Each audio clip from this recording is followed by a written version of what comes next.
네, 안녕하세요. 594일차 독서 모임 천독 시간입니다. 그때도 좋았지만 지금도 좋아 한비아님의 책을 읽고 있습니다.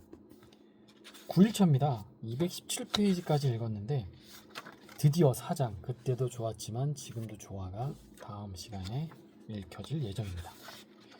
여행 이야기가 후반부에 많이 나옵니다. 처음에는 지금까지 살아온 어떤 이야기였다면 중반에는 기부 그리고 어떤 오지의 사람들을 도와주는 이야기, 후반에는 여행할 때 꿀팁이 나오는데 이 여행할 때 꿀팁 중에서 제가 좀 꽂혔던 부분은 이거였어요. 어떻게 둘이서 안 싸우고 다니나 이런 거요. 그런데 서두만 읽으면 정말로 한비 아니면 대단하고 멋지고 여행할 때 남편과 싸우지도 않고 잘 다니고 이렇게 느껴져요. 하지만 뒤에 나옵니다. 얼마나 많이 싸웠던지. 네.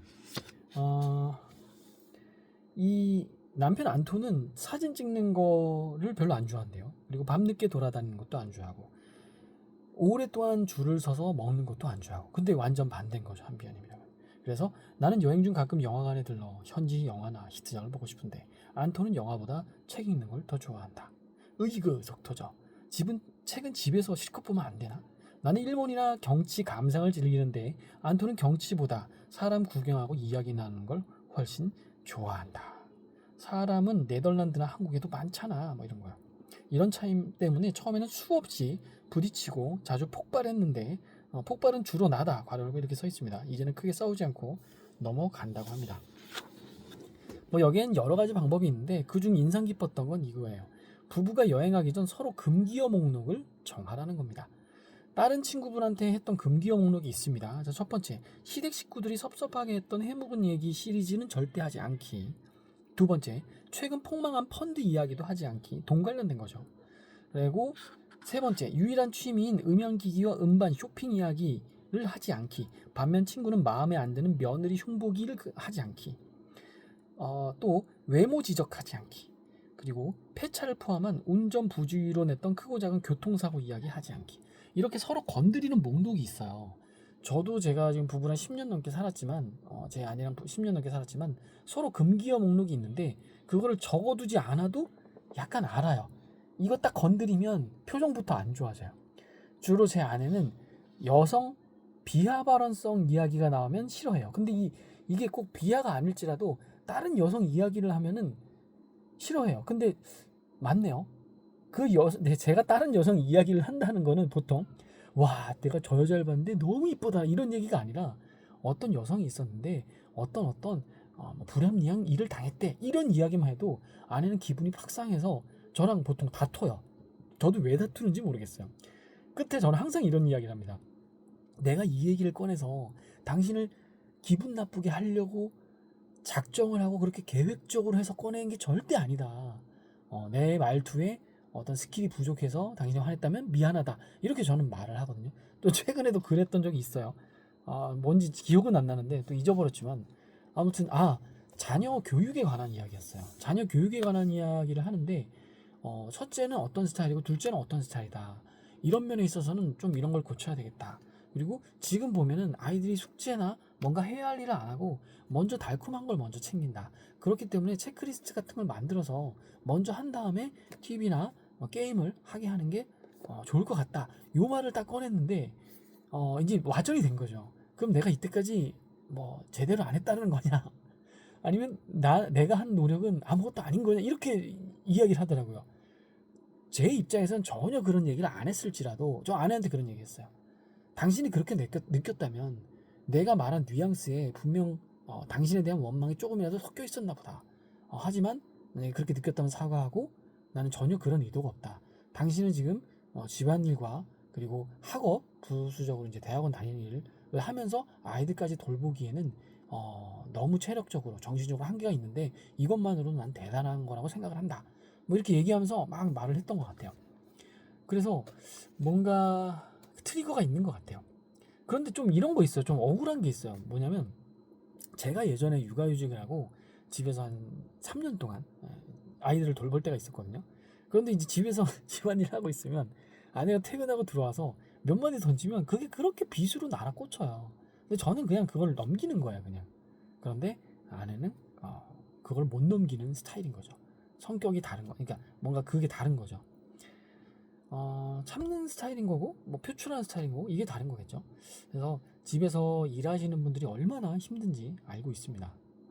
그때만 생각하면 군대 다시 가기 싫은 것처럼 정말로 다시 하기 싫지만, 그래도 군대보다는 아이들을 온전히 옆에서 바라봐 줄 수 있었고, 그때 남겼던 영상들 수백 편이 저에게는 정말로 보물같은 것 같아요. 지금 돌이켜보면 너무 좋습니다. 어떤 얘기를 하다가 여기까지 넘어왔는지, 아무튼 네, 결국 내 옆에 있는 사람과 잘 지내보자. 그리고 여행의 본질을 이야기해요. 따로 또 같이라고 해서 이렇게 안 맞으니까 결국 찾은 게 한 2, 3일 동안 따로 다니다가 만나는 겁니다. 혼자든 둘이든. 여기 이런 얘기 나와. 읽어볼게요. 익숙한 일상에서 벗어나 낯선 세상 속으로 들어가 즐겁고 흥미로운 시간을 보내는 것. 그 시간 속에서 내가 뭘 원하는지 알게 되고 진짜 나를 만나는 것. 그렇게 마주한 나를 다독이고 재충전하는 것. 그래서 내가 더 좋아하게 되는 데 있으니까. 제가 방금 읽은 이야기가 여행의 본질이라고 합니다. 네, 여행의 본질. 본질을 지키기 위해서 어떤 방법을 찾아가는 거죠.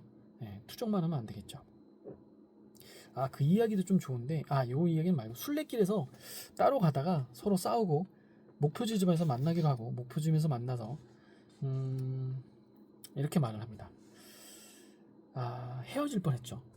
따로 걸으면서 깨달았어요. 내가 소피아를 얼마나 사랑하는지. 만약 매일 싸우면서도 같이 걸었으면 우리 관계는 지금쯤 박살났을 거예요. 그때 그렇게 차분하게 서로 떨어져서 걷고 목적지에서 만나자고 말하지 않았다면 우리는 벌써 헤어졌을지도 몰라요. 박살났을 거예요. 그때 그렇게 차분한 결정을 해서 얼마나 다행인지 몰라요. 라고 합니다. 여러분도 지금 너무 붙어있다면 약간은 떨어져 보세요. 그게 자녀라도 배우자라도 그 누구라도 말이죠. 그래서 저는 한번 생각해봤습니다. 확언을 사람처럼 대해봤어요. 확언의 본질은 뭐지? 확언이랑 내가 좀 떨어져 있어 볼까? 근데 확언이랑 좀 떨어져 본 적은 항상 있어요. 2주마다 제가 휴식기를 가져요.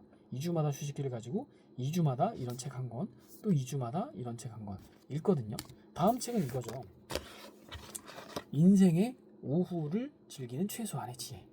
이 책인데 아서 브룩스 책이에요. 근데 이 좀 책이 무겁습니다. 내용이 무겁고 좀 딱딱해요. 여러분 지루할 수 있는데 그래도 인생의 오후를 어떻게 즐기는지 제대로 나와 있으니까 좋은 책인 것 같고,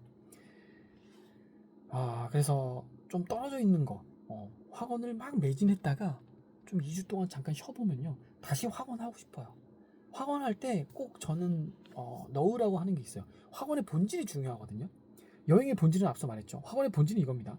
매일 한다.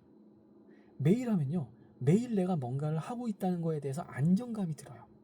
자, 두 번째, 되고자 하는 내 모습을 상상해야 합니다. 내가 만약에 나는 오늘 행복하게 살 것이다 이렇게 하면 좀 이상하거든요. 상상이 안 돼요. 단어가 상상되는 거지 내 모습이 상상이 안 돼요. 나는 오늘 아이들에게 친절한 말을 해서 아주 행복한 부모로서 하루를 살아가고 있는 모습이 보인다. 뭐 이런 느낌으로요. 제가 상상할 때 3년 전에 제 사업을 상상할 때 나는 맨발로 내 사업장을 디딘다 라고 하면서 차가워 까슬까슬하다 이랬어요. 정말로 그 사업장이 생기고 나서 양말을 벗고 사업장을 걸었어요. 사업장을 걷기 전에 그 확언을 하기 전에 실제로 그런 업장을 오픈하신 분을 찾아가서 설명도 듣고 조언도 듣고 실례하지만 제가 신발을 벗고 양말로 여기 좀 걷겠습니다 라고 했어요. 부담되지 않는 거거든요. 그리고 사진을 찍었습니다. 그 사진을 제 핸드폰 제 배경화면에 넣었어요. 지금은 사라져 있는 사진이지만 그거를 그렇게 상상하니까 되더라는 거죠. 내가 가지고 싶은 아파트가 있다. 그 아파트 한번 꼭 안아주세요. 그리고 누구 보고 찍어달라고 하세요. 셀카 찍으세요. 그러면 그게 정말로 잊혀지지가 않아요. 제가 한번 여러분들이 영상으로 뭔가 한번 미션을 내일쯤 내드릴 건데 여러분의 모습을 꼭 상상해 보세요. 저는 꼭 CEO가 되고 싶어요. 기업가가 되고 싶어요. 물론 지금은 아닙니다. 왜냐면 지금은 자녀들도 있고 제가 학업도 봐줘야 되고 제 회사도 직장인으로서 잘 다녀야 되고 저는 직장 다니는 것도 되게 좋거든요. 직장인으로서 최선을 다하는 것도 좋아요. 그런데 55세가 되면 제 사업을 꼭 가질 거예요. 52세는 자녀도 안 챙겨도 되고요. 회사에서도 저를 필요로 하지는 않는 나이잖아요. 그러니까 제 사업을 가질기에는 아주 최적의 나이죠. 그래서 저는 그렇게 가질 겁니다. 그래서 이 모습을 상상하기 위해서는 어때요? 여기다 이렇게 직원 A, 직원 B 이렇게 종이로 그려놔요. 그 다음에 제가 앉아가지고 자 우리 오늘 아침 회의 한번 시작해 볼까요? 이렇게 말을 하는 거 영상으로 찍는 거죠. 괜찮지 않나요? 아니면 여러분들이 어떤 학원 선생님이에요. 그러면 학원 원생이 지금 한 100명이라고 쳐봐요. 100명 너무 많나? 20명이라고 쳐봐요. 그런데 2배로 늘어나서 한 40명이 있다고 쳐봐요. 그러면 40 써놓고 이렇게 뭐 영상으로 하든 뭐 하든 40명 앞에서 이렇게 뭔가 오리엔테이션 하는 모습 상상해 보세요. 영어 유치원 우리 오리엔테이션 갔을 때처럼 그런 거 한번 찍어보고 그럼 얼마나 좋을까요? 그리고 여러분들이 마라톤 10km 완주한 거 하면은 10km 완주 그려놓고 달려가서 확 찢어버리세요. 그 정도 하나 할 수 있잖아요. 이렇게 상상하는 거 꼭 해보세요.